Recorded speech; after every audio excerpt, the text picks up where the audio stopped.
है और यह इलाका समुद्र तल से लगभग 7,500 फीट की ऊंचाई पर है और जनवरी के महीने में यहां हर साल भारी बर्फबारी होती है और 7 जनवरी को भी यहां ऐसा ही हुआ और इस दिन यहां लगातार कई घंटों तक बर्फ पड़ती रही। सड़कों पर 4 से 5 फीट तक बर्फ जम गई। इससे रास्ते बंद हो गए और लगभग 25,000 गाड़ियों में 50,000 से ज्यादा लोग बंद होकर रह गए, कैद होकर रह गए, जिनमें महिलाएं भी थीं और बच्चे भी थे।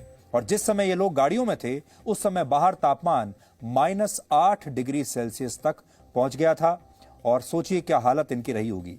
जिन लोगों के पास पैसा था वो तो किसी तरह अपनी गाड़ियों को रास्ते में ही छोड़कर होटल्स में पहुंच गए और होटल वालों ने जितना पैसा मांगा उन्होंने दे दिया। जैसा कि यहां लोग बता रहे हैं 50,000 से 70,000 रुपए एक रात के वहां के होटल वाले चार्ज कर रहे थे, क्योंकि उन्होंने देखा लोगों को जरूरत है, जान बचाने के लिए कोई भी परिवार कितना भी पैसा खर्च करने के लिए तैयार हो जाएगा। और वहां के होटल वालों ने अपने लालच के तहत इस त्रासदी में भी पैसा कमाया और लोगों को मरने के लिए छोड़ दिया। जिनके पास पैसा था वो होटल्स में आ गए, जिनके पास नहीं था वो बाहर ही रह गए।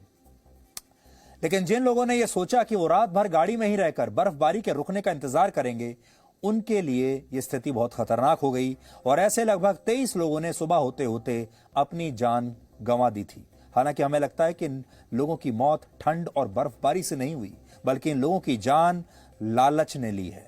लोगों को मजबूरी में देखकर इस हिल स्टेशन पर मौजूद जो होटल मालिक थे उन्होंने एक कमरे का एक रात का किराया बढ़ाकर 50 से 70,000 कर दिया।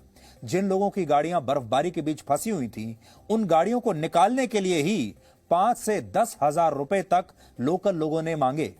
लोगों को पानी की एक बोतल खरीदने के लिए 200 रुपए तक देने पड़े और जिन लोगों के पास इतना पैसा नहीं था वो इस बर्फबारी के बीच फंसकर रह गए और उनकी मौत हो गई।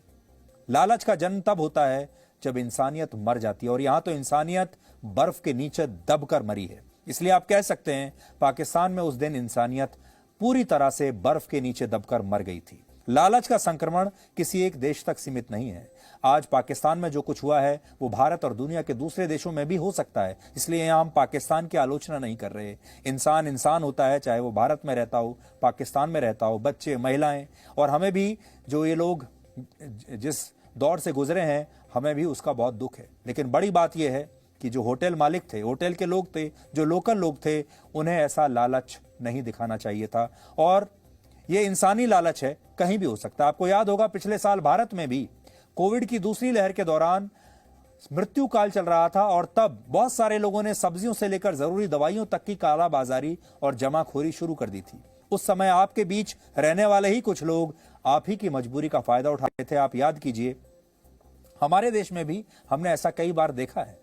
महात्मा गांधी ने एक बार कहा था कि यह दुनिया हर इंसान की जरूरत के लिए काफी है, लेकिन किसी एक इंसान के लालच के लिए यह पूरी दुनिया कभी काफी नहीं हो सकती। और भगवत गीता में भी नरक के जो 3 द्वार बताए गए हैं उनमें से एक द्वार लालच है।